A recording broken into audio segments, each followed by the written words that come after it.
Bueno, hace 87 millones de años que no grabo, así que por favor se me tenga un poquito de paciencia si estoy espesa hoy. Vengo a contarte todos los libros que leí en diciembre y que me parecieron. Si quieres saber cuáles son, pues quédate, que allá vamos. Hola, ¿qué tal? ¿Cómo estás? Espero que muy bien. Yo soy Laura, esto es La Voz de Sí. Y bueno, ya estamos aquí de vuelta para grabar con calma el wrap-up, el resumen de lecturas del mes de diciembre. Yo sé que se está esperando el vídeo de mejores lecturas, normal. Yo también estoy con muchas ganas y un poco de miedo de enfrentarme a esa selección, o sea, cómo va a ser, bueno. Pero yo necesito como cerrar, aunque sea por lo menos, las resúmenes de lecturas de 2025 antes de mover a ese vídeo que es como, no sé, el colofón final del año, aunque sabéis que yo luego hago como 400 vídeos de mejores lecturas por categorías y demás. Bueno, eso será otras cosas. Diciembre. Tengo la sensación de que estas navidades no he leído casi nada, pero se ve que antes de las navidades sí que leí mucho, así que tengo un montón de libros de los que hablaros. Venga, bueno, voy a empezar por este. Este aquí se llama Ventisca de Marie Vintras, que no se pronunciará así porque yo creo que ella es francesa, o sea que bueno, que está editado por Nórdica. Es un libro bastante breve que yo me leí en una tarde. De verdad que estuve bastante mala estas navidades, entonces hubo un par de tardes y días que estuve en casa sin salir, sin hacer otra cosa que leer. Entonces, bueno, este fue una de mis lecturas y llevaba ya, yo creo que fácil un año en mis estanterías y me pegaba mucho para leerlo en invierno y fue como, bueno, pues ahora o nunca. Evidentemente lo puedes leer cuando te dé la gana. Este es un libro en el que yo había visto como opiniones muy variadas o muy buenas reseñas o luego gente que no había conectado nada y eso siempre me llama la atención. Además tiene una premisa como que a mí me llamaba también mucho la atención, que es básicamente hay una tormenta, una gran ventisca en Alaska, en una población pues por ahí perdida, que es donde se ambienta el libro, y un niño desaparece. Entonces es un poco la búsqueda muy angustiosa de este niño, ¿no? Eso es lo que te promete la sinopsis. Y no miente, pero el libro, al final, esto es la excusa para hablarnos de toda la historia que va a haber luego. Entonces, lo que os decía, la novela está ambientada en Alaska, en una población que se siente, al menos en el libro, bastante remota. Incluso es un lugar donde llega allí gente que, bueno, tal vez venga huyendo de cosas o quiere empezar de nuevo su vida en un lugar donde nadie le pregunte quién es, ni de dónde viene y tal. Entonces vamos a tener una novela coral donde nos van a narrar diferentes personas. Entonces una de las voces principales, sobre todo al principio, luego van a ir apareciendo otras, es la de una joven que es la que ha perdido al niño, ¿no? Es la persona que estaba cuidando al niño y lo está buscando desesperadamente. Otra de las voces va a ser el padre del niño. Y luego se van a ir incorporando diferentes vecinos de esta localidad que o bien conocen a esta gente o bien van a participar en la búsqueda y tal. Entonces tienes como un montón de narraciones que tú realmente no sabes quién es quién y a mí me generaba mucha angustia porque los capítulos son muy cortos, ¿vale? Apenas tienen una página y media, 2 páginas. Entonces, bueno, tienes como muchas narraciones diferentes, pero no sé si veis que apenas hay o no hay ningún punto y aparte.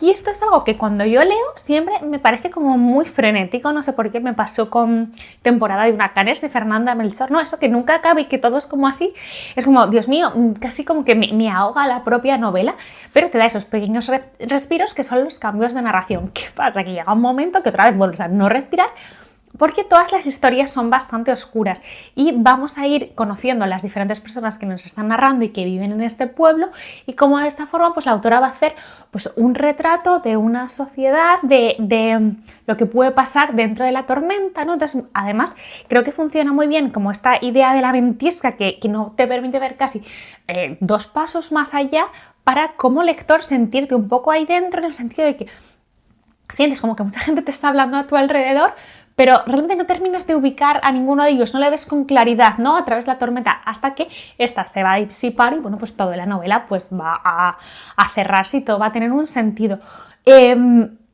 Yo no pensé que la novela iba a ir hacia donde va. Me gustó mucho, personajes muy grises, historias complicadas, gente que arrastra muchas culpas pero de diferentes motivos y vamos a ver cómo este pueblo casi a mí al final me parecía como una suerte de purgatorio donde la gente es realmente infeliz allí y vamos a ver qué pasa, ¿no? Si después de la tormenta va a salir el sol o no, o para qué personajes sí, para qué personajes no. a mí me ha gustado mucho, me ha parecido un libro particular, no de lectura especialmente fácil, no porque sea difícil, sino porque en algunas partes era como farragoso, que no avanzaba, que es desagradable lo que pasa, ¿no? Entonces, bueno, a mí me ha gustado mucho, me ha incomodado, me ha removido y mi sensación final fue como, wow. O sea, me ha pasado un poco por encima este libro, qué guay. El siguiente libro no lo tengo aquí, lo estaba buscando, no lo encuentro, me lo he debido dejar en Madrid, así que os lo digo. Se llama La Guardiana, eso sí me acordaba, y es de Yael van der Wouden. Perdón, porque yo sabía que no iba a acordar de ese nombre ni de broma, y está editado por Salamandra, yo creo que es una novela de 2025, es del año pasado, y se ha hablado mucho de ella porque creo que está nominada a diferentes premios y demás, y me he quedado un poco a medias. Ha habido cosas que me han gustado mucho y otras partes en las que me aburrí. O sea, sinceramente, tengo que decirlo. Pero es verdad que no lo suficiente como para abandonarlo y luego, de hecho, me gustó terminar el libro porque me gustó la historia que me había contado, pero la ejecución en algunos puntos me perdió. La novela va a estar ambientada en Holanda en 1960, 60 y algo, ¿vale? O sea, como que la Segunda Guerra Mundial ha acabado, pues eso, hace casi 15 años, un poco más, un poco menos, bueno, por ahí.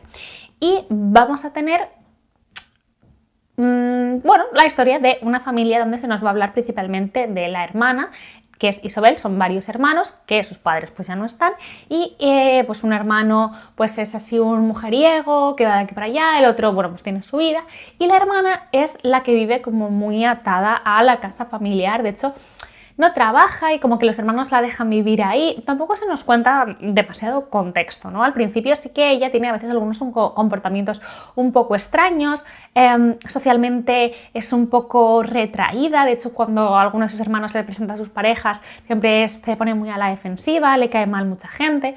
Entonces ella vive en la casa casi como si fuera un museo de su familia, ¿no? Pues las piezas de la madre, el no sé qué, no sé cuánto, es obsesionada con que alguien le pueda robar algo y tal. Entonces como que no vive la casa como si fuera ella, sino que es casi como una suerte de decorado que ella, pues no sé, resulta que habita, ¿no?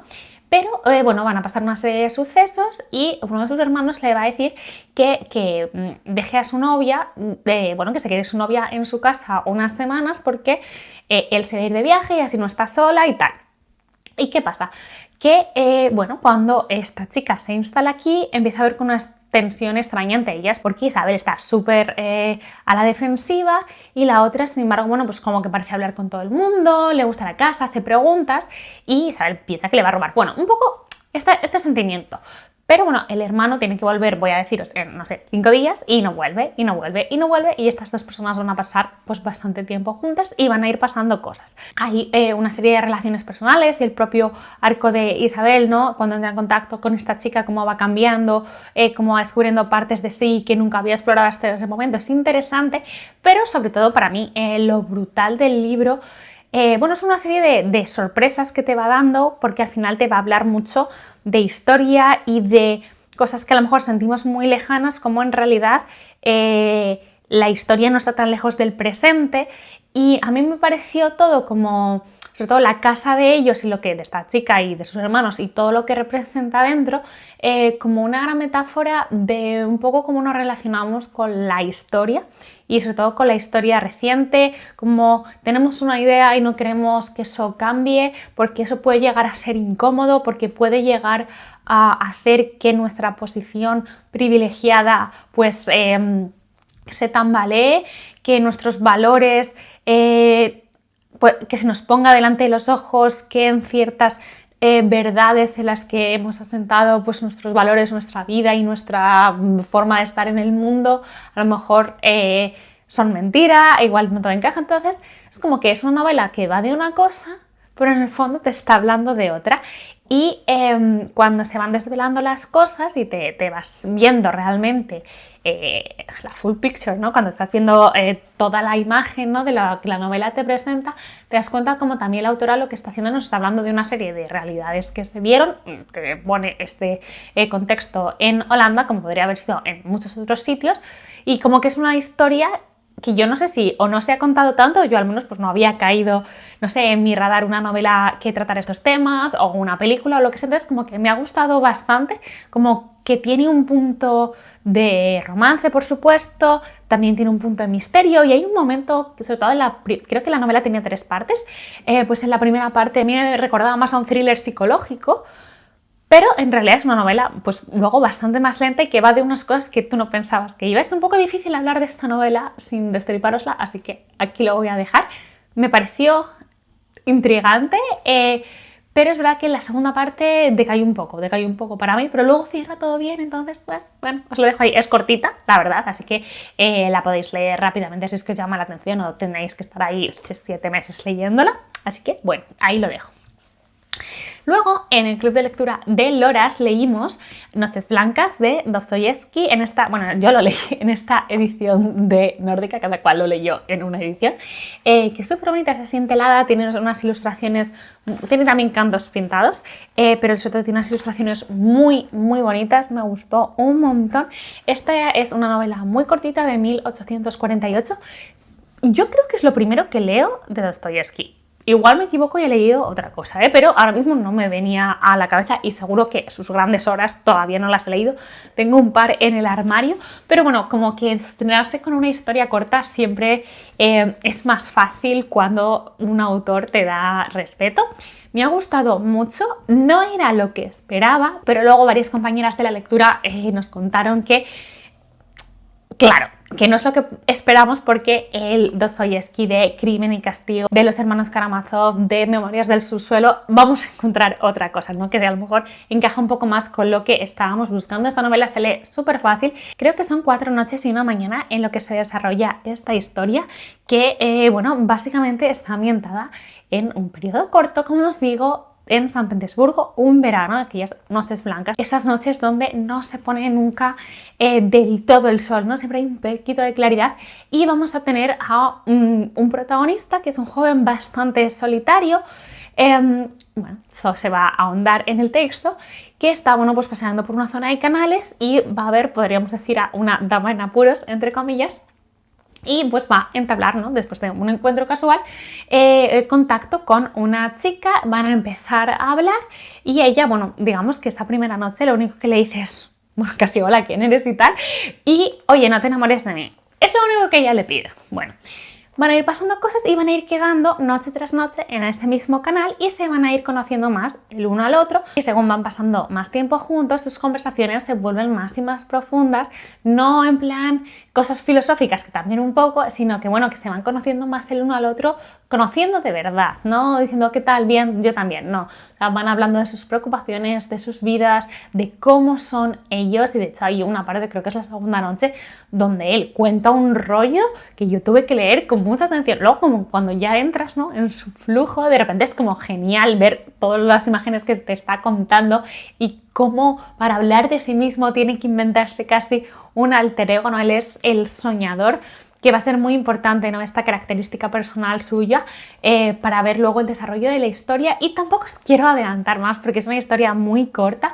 pero bueno, al final habla de eso, de cómo a veces los encuentros fortuitos pueden llegar a cambiar nuestra vida para siempre, o cómo cosas que en realidad en nuestra vida suceden en un espacio muy corto de tiempo pueden llegar a tener un impacto muy grande en nuestra vida cuando las recordamos después, ¿no? Esos momentos que no sé, tu vida va así y después de eso hace así, ¿no? Puede ser para bien, para mal o simplemente para un sitio diferente.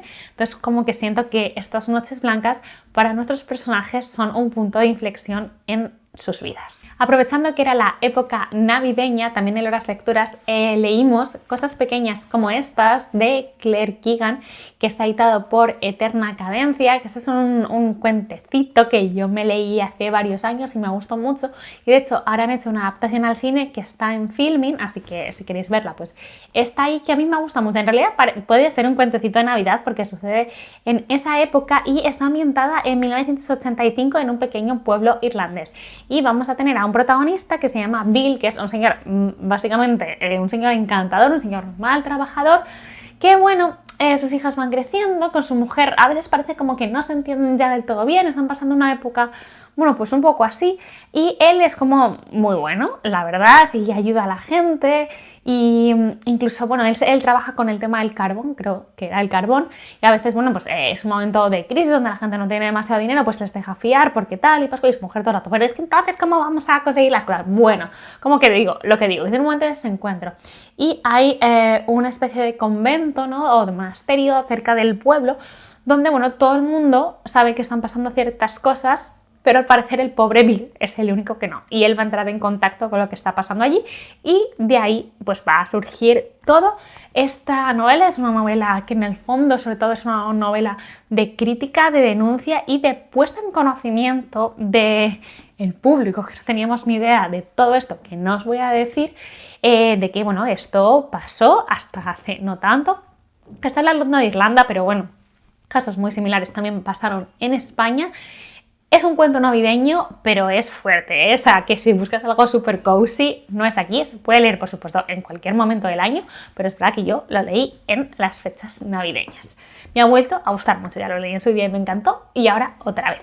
Es verdad que esta vez me ha chirriado un poquito más la traducción, que yo no me había fijado la otra vez como muy, no sé, como extraña, como neutra de alguna forma. Bueno, aquí tenemos Mamalia de Elisenda Solsona, editado por Lava Editorial, que lo leímos en el club de lectura mío también en diciembre, lo comentamos por Zoom y fue muy guay.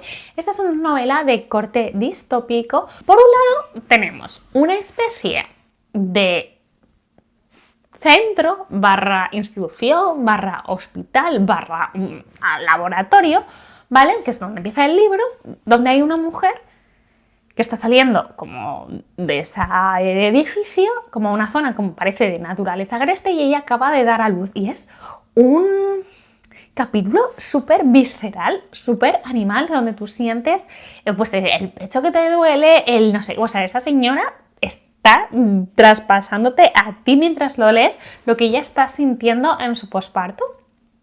Y parece como que le han quitado el bebé, no sé, como que no sabes muy bien. Y luego tenemos otra parte de la narración donde tenemos una chica que le está contando a alguien ciertas cosas. Claro, ¿cómo hago? Y entonces ella, que es una persona adulta ya, le está contando una cosa que le pasó en su infancia, en un verano que se fue con su padre y con la que era la pareja de su padre, pues un verano a un sitio. Y bueno, pasaron una serie de cosas un poquito extrañas y eso va a cambiar su vida para siempre. Y es que han pasado una serie de casualidades en su vida muy reciente que hacen que le esté contando esta historia, que hace que esté un poco obsesionada con una cosa que pasó hace tiempo y que tiene que ver un poco, pues como que parece que en su familia toda la vida llevan cayéndose cosas muy importantes. Y es en esta historia, en este presente de esta chica, donde se empieza a ver como más la parte distópica del libro, ¿no? Como que parece que estamos en nuestro mundo, de hecho, Cataluña, y creo que en un momento que también van a Francia o cerca de por ahí, bueno. Entonces, como que es nuestro mundo, pero, pues yo qué sé, el clima es súper agresivo ya. Por ejemplo, hay tormentas de piedras, apenas hay niños. De hecho, hay un gran problema de natalidad, que es algo como muy habitual en las distopías. Entonces, en este caso, como que la pared del útero de las mujeres se ha vuelto súper fina, por lo cual un embarazo lo hace súper peligroso para la madre, y aparte que muy pocos embarazos realmente pueden llegar a buen término porque, bueno, pues no se logra aquello. Y bueno, hay como cositas, ¿no? Que dices, vale, por aquí está yendo la distopía, entonces además como que, claro, los gobiernos entran un poco en control, entonces es obligatorio hacer una donación de óvulos en no sé qué edad, y hay que intentar al menos un embarazo, o sea, como que hay por ahí una, aunque no sea una distopía de esas, como muy centrado en eso, porque hay una búsqueda de la protagonista de unas cosas que pasaron a través de su memoria y un poco esa gran pregunta del quién soy y el de dónde vengo. Por detrás, así como en un segundo plano, puedes ir viendo, ¿no?, como las bases sobre las que se sustenta esta realidad. El libro está escrito de tal forma que es súper intrigante, o al menos yo lo sentí así. Me parecía que es que no podía soltarlo, estaba súper intrigada. Me pareció que abre 1000 ramas y las cierra todas. Que eso me parece muy guay, porque a veces yo creo que a todos nos ha pasado que estás leyendo un libro y es como, wow, y esto, o sea, como, no sé, un libro, o estás viendo Lost, ¿no? Es en plan, ¿qué pasó con el oso polar? No sé, ¿qué onda? Pero en esta novela hubo un momento que salió un animal, que nos voy a decir cuál, que yo pensé, Dios mío, el oso polar del otro. Pero aquí se resuelve, aquí te dice por qué pasa eso. Y eso me gustó mucho, como, wow, has abierto un montón de subtramas y las cierras todas, qué guay. Y al mismo tiempo mola porque hay algunos detalles que, bueno, quedan abiertos o no. Me explico, hay algunos detalles que no te explicitan exactamente lo que pasa, pero yo creo que si tú sabes leer entre líneas o has sido muy atento y sabes unir una cosa que pasó aquí y esto que te está diciendo aquí, puedes llegar a ciertas conclusiones. Me pareció muy guay esta novela para club de lectura porque quien no ha visto una cosa ha visto otra y al final, o sea, como que hicimos una tela de araña muy chula ahí y yo creo que conseguimos unirlo todo. Es un libro que gustó mucho en el club de lectura, lo pasamos muy bien. El libro está escrito originalmente en catalán, por si preferís leerlo en ese idioma. Esta es la edición de Lava, como os digo. Creo que le falta una revisión porque hay algunas erratas que me dio un poco de pena, pero bueno, supongo que al final no deja de ser una editorial bastante pequeña y quizás en futuras ediciones lo vayan a arreglar, pero la historia es muy, muy potente y os la recomiendo mucho si os gustan las distopías. Luego me leí este cuentito que me pareció encantador, que es de Silvia Plath y lo edita Nórdica, se llama El traje de lo que no importa, que lo escribió Silvia Plath durante su luna de miel en España, de hecho. Y nada, es un cuento para niños, monísimo, que, bueno, esta edición es muy simpática porque las ilustraciones son, o sea, de verdad, realmente monísimas. Pero creo que si puedes leer en inglés es guay porque hay muchos juegos de palabras, es muy musical, ¿no? Por ejemplo, el protagonista de este cuento se llama Max Nix, ¿no? Entonces, supongo que cuando vas repitiendo las cosas, como Max Nix, ¿no? Quiere decir que es un nombre como muy sonoro. Y Silvia era una gran poeta, entonces como todos sus cuentos para niños, cuando los lees en voz alta, en versión original, te das cuenta, ¿no? Como que todos los libros... Quiero decir, todos los cuentos para niños, o la mayoría, siempre tienen juegos, ¿no? O riman, o hacen esto, o lo otro. Bueno, pues aquí un poco lo mismo. Pero igualmente la historia es monísima. Básicamente hay un niño, que es Max, que tiene un montón de hermanos, él es el pequeño, y él solo quiere como una cosa, y quiere un traje que es súper especial, ¿no? Y que le valga para todo, para el invierno, para el calor, para ir a una boda, para ir al colegio, para hacer no sé qué, para hacer no sé cuántos, es lo que él quiere. Y un día llega a su casa un paquete súper misterioso y grande donde la etiqueta donde dice para quién es, pues como que le ha caído un poco de nieve, creo que era, y se ha borrado y no se sabe para quién es. Y van a pasar cosas. O sea, es un cuento, se lee en nada, pero bueno, yo como soy una apasionada de Silvia Plath y quiero tenerlo todo de ella, pues también me estoy haciendo, por supuesto, con sus cuentos infantiles y este me ha parecido súper, súper mono. Leímos en Loras también, en Murakamianas, después del terremoto de Haruki Murakami, que esta es una colección de relatos, yo ya lo he leído yo creo que 3 veces, y es del año 2000, pero gira en torno, de alguna manera orbita en torno al terremoto de Kobe de 1995.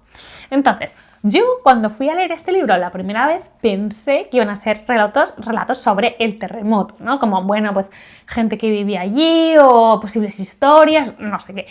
No exactamente. Es decir, en todos los relatos se menciona el terremoto de Kobe, pero normalmente a los personajes les pilla lejos. Y es más como lo que pasa después del terremoto en algunas personas, ¿no? Como, no sé, como las consecuencias que no se pueden medir, ¿no? Por ejemplo, uno de los más evidentes, y que creo que no es spoiler para lo que luego pasa en el relato, que es el primero, es un señor que, bueno, pues su mujer después del terremoto está todo el día pegada a la tele, como que no puede dejar de ver las noticias, la destrucción, el número de víctimas, ¿no? Como entra así en bucle en eso. Y, bueno, de repente desaparece, le abandona, bueno, tú como lo quieras leer y, bueno, lo que hace él con su vida después. Entonces, como que al final, pues el terremoto sacude a su mujer y su mujer le abandona y eso supone para esta persona otro como terremoto interno, ¿no? Podríamos decir.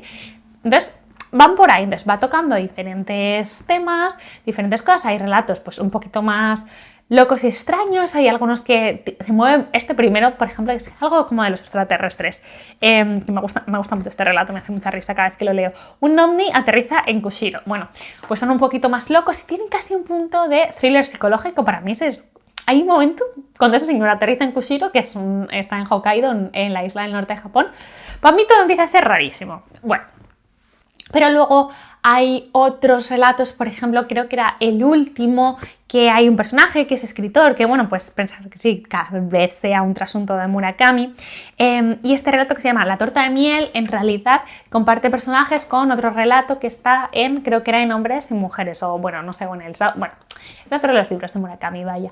Entonces al final nos va a hablar de personajes que el terremoto les afecta, y a los otros a los que el terremoto no les afecta, pero al mismo tiempo que se da ese terremoto ellos sufren otro terremoto personal que no se ve. Entonces al final Murakami lo que nos habla aquí es de los terremotos que sacuden las vidas de las personas, que no necesariamente son los que sacuden la tierra, ¿no? Duelos, abandonos, culpa, trauma, el suceso que tú quieras. También, ¿no? Tiene ese impacto no medible a veces en nuestras vidas de lo emocional, ¿no? Siento que, bueno, pues esto es del 2000, estamos en 2026, y además en Japón, que hay también como una distancia mucho mayor entre lo que las personas viven y sienten y cómo lo comunican. Entonces, bueno, como que siento que hoy en España, gente pues más joven, por ejemplo, no, yo me incluyo ahí, habla mucho más de sentimientos que a lo mejor pues nuestros abuelos, ¿no? Por deciros. Entonces, sí que siento que en este libro, pues eso, son los personajes que tienen una desconexión con lo que sienten, y eso, claro, al final tiene unas consecuencias en sus vidas. Me gusta mucho, la verdad, Murakami me gusta siempre, pero estos relatos me gustan especialmente, me gustan mucho, me parecen como muy variados entre sí, que al mismo tiempo tienes personajes muy murakamianos, ¿no? Esos personajes solitarios que arrastran culpa, que están atravesados por el dolor, que les pasan cosas, que tienen mundos interiores. Bueno, muy bien, me encanta Murakami, así que muy bien. Yo creo que mi última lectura del año fue esta, Nada se opone a la noche, de Anagrama, un libro que todo el mundo me ha recomendado muchísimas veces, lo leímos en el club de lectura. Es un texto de 2011 donde Delphine de Vigan nos habla de la figura de su madre, ¿no? Nos cuenta cómo ella en un momento fue quien encontró a su madre que había fallecido, y de hecho, bueno, ya se había desvivido. Y entonces a partir de ese momento va a hacer como una suerte de búsqueda y de investigación en los orígenes de su madre para ver cuál es el inicio del dolor que atravesó a su madre toda su vida.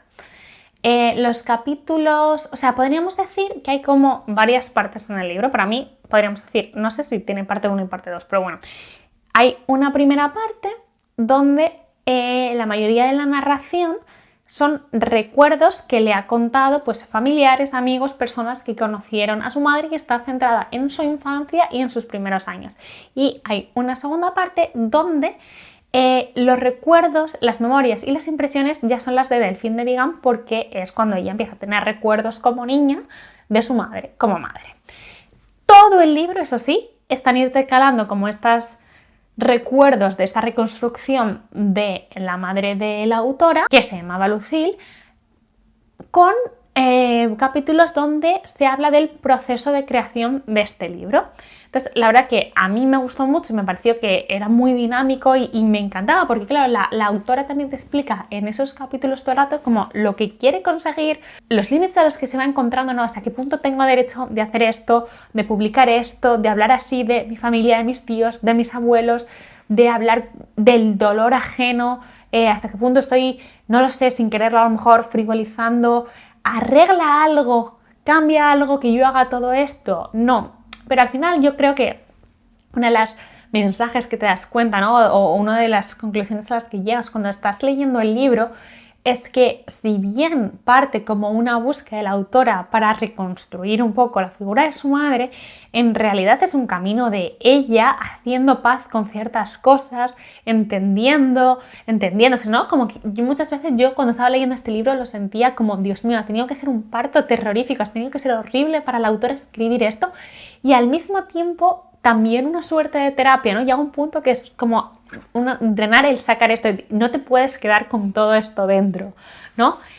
Y creo que es uno de esos libros que además, eso, al ser no ficción, también sirve, ¿no? Como para hablar de muchas cosas que se han callado siempre, ¿no? De lo que pasaban de puertas para adentro. Entonces, este libro va a hablar de muchas cosas, va a hablar de salud mental, va a hablar de suicidios, va a haber abusos, va a haber adicciones, o sea, es que van a pasar un montón de cosas, puntos de violencia, o sea, hay de todo, y es duro de leer, pero al mismo tiempo tiene algo que no te impide seguir leyendo, es más, te atrapa y quieres saber más y más, más y más, más y más. Y de hecho, como esa primera parte que habla más como de la infancia de la madre, hasta que empiezan a pasar ciertas cosas durillas, no sé, parece casi como si estuvieras viendo una peli antigua y grabada con Super 8, no sé, como tiene ese punto de familia francesa, de una clase pues medio acomodada, liberal, a lo mejor demasiado liberal, ¿no? Y las figuras de los padres de Lucille, ¿no? De la madre de la autora y de sus muchos hermanos, son figuras muy interesantes para leer sobre ellas, pero la verdad que cuanto más lejos mejor. Siento que es muy difícil al final, desde luego, ¿no? Había partes que yo intentaba... Hay partes que ya esto evidentemente no tiene sentido, estas primeras... sentimientos que tú tienes, ¿no? Oye, tampoco voy a entrar a juzgar que esta persona haga esto, lo otro, pero luego sí, claro, o sea, como, madre mía, qué irresponsabilidades hay en esta casa, qué forma de cerrar los ojos. La verdad que es tremendo, ¿no? Como a veces parece, ¿no? Como, madre mía, la tragedia se ha cebado con una familia, ¿no? Y a veces cuando te paras a verlo desde lejos, ¿no? Como un libro te permite hacerlo con cierta distancia, dices, bueno, ¿cuántas cosas la tragedia se ha cebado o cuántas veces a veces se le hemos puesto en bandeja a la tragedia que pasen ciertas cosas? Y me gustó mucho cómo la novela se va poniendo... Sí, o sea, es no ficción y lo llamo novela porque me sale así, pero bueno, que el texto, lo que tienes entre manos, porque no es un ensayo... como diríamos, o la sensación que tenemos cuando leemos un ensayo, unas memorias, quizás estaría más entre memorias, novela, bueno, se va poniendo más oscura y más oscura y de hecho, pues al final, si bien pasan cosas horribles, toda la parte de la infancia a veces tiene como toques de luz todo el rato, ¿no? Y la propia autora te lo explica en esos otros capítulos como, bueno, es que a lo mejor mis tíos han decidido quedarse solo con las cosas buenas, no es que me estén mintiendo a mí, sino que han borrado ciertas cosas hasta para protegerse. Entonces, toda la segunda parte donde ya es ella y los recuerdos de ella y de su hermana es mucho más oscura, si bien a lo mejor el nivel de cosas fuertes que pasan no son tantas, está contado de una forma que se siente incluso mucho más auténtico. Claro, le pasó a esta persona está contando sus impresiones. Y no sé, es como muy interesante, entiendo por qué este libro se lee tanto y a la gente le gusta tanto, porque nos habla de lo que es la complejidad del ser humano, lo difícil que es para algunas personas vivir y vivir sin ayuda, la soledad que tiene Lucille durante gran parte de su vida, el abandono por parte de su familia, todo lo que tiene que enfrentarse ella sola. Es que hay partes, es que no te las puedes, o sea, no que no quieras a la autora, por supuesto te crees y te crees que esto pasó, pero que dices, o sea, ¿cómo puede ser? O sea, ¿cómo puede ser que esto pasara? ¿Cómo puede ser que nadie hiciera nada, que nadie dijera algo? Es un libro muy impactante, o sea, estoy dejando los huecos sin decirlos, ¿no? Porque me parece importante, pero me pareció fascinante, me encantó el ejercicio literario que hace la autora, cómo nos lleva de la mano por la vida de su madre y por este camino que ella misma recorre. Brutal, brutal, y de hecho me lleva yo ya había leído a la autora, pero en ficción. Me compré otro de esos libros que se llama Basado en hechos reales, que si no he entendido mal es un poco la autora hablando de la recepción de este libro, ¿no? Tanto de la crítica como de su familia, como de ella misma, porque cuando lo leáis lo entenderéis. Tú no escribes este libro y luego no pasa nada, ¿no? Pasan cosas. Y también leí en diciembre Persuasión de Jane Austen, que además el club de lectura fue justo el día que hubiera sido el 250 aniversario de Jane Austen. Esta es una novela de 1817, se publicó de forma póstuma ya y es como la última novela completa que se conserva de Jane Austen, si bien se cree que no estaba terminada de pulir del todo. A mí me parece igualmente bastante perfecta, o sea, igual creo que si hubiera tenido más tiempo quizá le hubiera puesto un poco más de humor al segundo tercio del libro, porque es verdad que le falta a veces como esa chispa que tiene Jane Austen, pero también ella ya estaba enferma en ese momento, quizás no estaba ya para hacer tantas gracietas, y al mismo tiempo sigue teniendo sus cositas, pero digo, igual le podría haber metido más. Esta novela es de verdad súper, súper guay, es muy gracioso, porque tiene, todo el rato te lo dice, una protagonista que es muy mayor y creo que tiene 27 años y según ellos es, bueno, mayorcísima. Esta protagonista se llama Anne y vive con su padre y con sus hermanas, que son de pues, una familia bien aristócrata, pero bueno, pues venida menos. Sus casas y sus tierras y sus cosas, pues da muchos gastos y ese padre es un manirrota. Y entonces, bueno, se ven obligados a alquilar, ¿no? Pues su casa y irse a vivir a Bath y tal, bueno, cosas. Total que Anne, en este momento, que es el presente de la historia, tiene 27 años y ella, bueno, pues está solterona ya para siempre, básicamente, esa palabra horrible, bueno. Nadie la da ya porque la vayan a poder ubicar, que va a ser de ella, pues bueno, vete a ayudar un poco a tu hermana con los niños a ver si haces algo. Ella tuvo hace años, ella cuando tenía 17, 18, 19 años, no me acuerdo, tuvo un amor, un romance y estaba muy enamorada de un chico, pero que era de una clase inferior y por tanto la persuadieron para que no se casara con él. Y ella, pues digamos, como que se arrepiente un poco porque es que nunca más ha encontrado a nadie que le gustara. De hecho, ha tenido pretendientes y al final rechazarlo, pues uno se casó con su hermana, por ejemplo. Su hermana, que es... O sea, si el padre es tremendo, es que las hermanas son... Yo al principio pensé que estaba leyendo La Cenicienta, os lo juro, lo mal que le trataban a la pobre. Pero este señor va a volver a nuestras vidas ahora, tantos años después, convertido en un capitán de la marina. Y de hecho un familiar suyo es quien va a alquilar la casa de esta gente. Entonces vamos a tener por un lado a Anne reencontrándose con este señor al tiempo que ella ayuda a su hermana, digo que cuida a la hermana porque cuida más de la hermana que de los niños. ¿Qué la hermana es, tío? ¿Qué? O sea, yo me moría de la risa. Va a aparecer un primo lejano con el que tenían una relación regular, pero ahora se van a llevar mejor porque además él le pone ojitos a Anne y a Anne le puede llegar a parecer interesante este señor. Están ahí en una época pues en sus pueblitos y en sus sitios, mientras que la familia, el padre y la otra hermana están en Bath. Bueno, luego va a ir a Bath, Anne, y le va a parecer mal, que es una cosa que a mí me llamó mucho la atención. ¿Cómo pone Jane Austen Bath en esta novela? Me encantó, tiene un final que no os voy a contar. Me encantó. Me encantó un personaje que es la señora Smith, que es una amiga de Anne con la que se reencuentra en Bath después de mucho tiempo y toda su historia me pareció brutal. Su personalidad, su todo, me gusta cómo Anne va construyéndose a pesar de que ya ser una heroína mayor, como en esta novela ella se va probando y va cogiendo autoconfianza y se va dando cuenta de que tiene mucho más valor que el que la quieren hacer pensar. Tiene unos debates con unos señoros increíbles que les calla bastante la boca y me parece estupendo. Me encantó este libro, me parece muy guay. Es muy bueno, es muy bueno.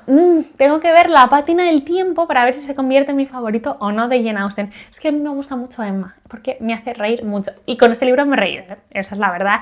Y me parece un libro muy para chismear y para leer con amigas, comentar y esto y lo otro y lo que dijo este señor. ¿Y qué piensas de la señora Russell, que es la convenció, la vecina rica que le convence para que no se case con este señor? ¿Y qué hacemos? Pero claro, es que era amiga de la madre, yo creo que solo la quería ayudar. ¿Qué piensas tú? Mucho debate. Jane Austen, no sé, siempre bien, ¿no? O sea, siempre es un buen momento para leer a Jane Austen, en mi humilde opinión. No sé si tú has leído Persuasion y si te gustó, si no, dejadme en comentarios cuál es vuestra novela favorita de Jane Austen, quiero saberlo muchísimo. También leí El secreto de Donna Tartt, pero ya os hablé de esa novela en el último vídeo de thrillers que os voy a dejar por aquí, así que puedes ir a verlo por allí. Me acabé el primer tomo del Genji Monogatari, pero como ya estoy con el segundo, que es mucho más corto, ya cuando me acabe todo, os lo cuento, si os parece que me ha parecido, no sé si va a haber alguien que se lo vaya a leer, pero os cuento qué onda este libro, me parece genial. Genial, genial. Café para cafeteros, pero como siempre digo, soy yo. Muy guay.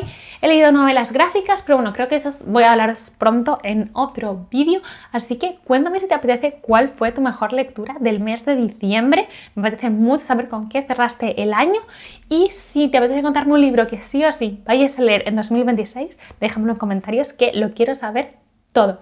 Nada, ya está. Para ser un primer vídeo estoy agotada de escucharme.